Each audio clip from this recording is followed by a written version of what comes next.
Fox 31 Denver's Good Day Colorado.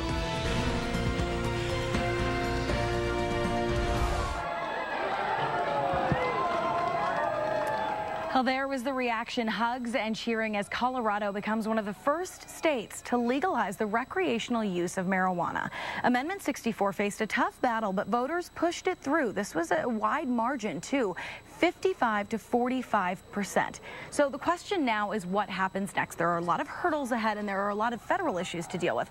Mason Tavert, the proponent of Amendment 64, is here with more this morning. Mason, thanks for joining us. Thanks for having me. I'm sure you had a late night celebrating, so we appreciate you coming in early. First of all, let's talk about what the plans are as to how this will be implemented. How will this work in a safe way for the state? Sure. Well, first what we're going to see happen is we are no longer going to be arresting and prosecuting about 10,000 adults each year simply for possessing marijuana in Colorado. Then over the course of the next year during the legislative session, our state legislature is going to develop a tightly controlled system of legal, licensed marijuana production and retail sales, similar to how we have with alcohol. I want to talk about the issue. You know, you've got until January 2014 supposedly, but that's a lot of time for federal lawmakers to say, wait, hold on a second, and put hurdles in place. Are you ready for this? Is this something you guys are expecting?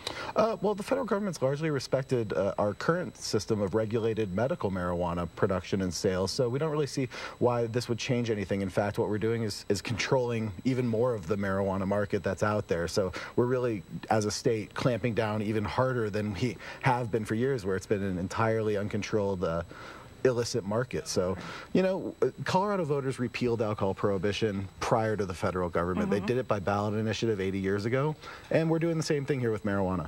But it is a direct challenge to the federal drug law. You do know that. I mean, this is in a direct contrast to federal laws. Well, what the Uniform Controlled Substances Act, which is what governs marijuana policy in this country, actually explicitly allows for states to have their own marijuana policies. So we have 17 states, now 18 with Massachusetts passing last night, with medical marijuana laws.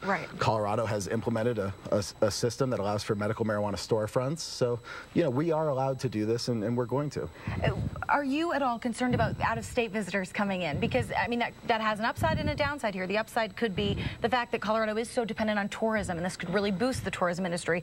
But opponents say, well, wait a second, then that means our state law is bleeding into other states.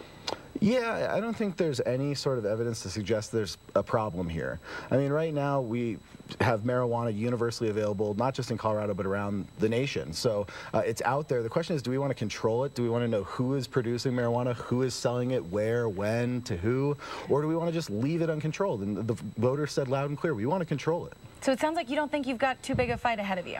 Well, you know, I think change is always going to be difficult and take a little while. But right now, Colorado voters have crossed the largest hurdle, and I think that we're on our way towards having one of the most, if not the most sensible marijuana policies in the country. And we're certainly not alone, of course. Washington State, Oregon turned it down, but Washington State, two other states as well, you know, passing some type of marijuana legislation. So, Mason, great to have you in this morning. Thanks. We really appreciate that. Thank you for having me.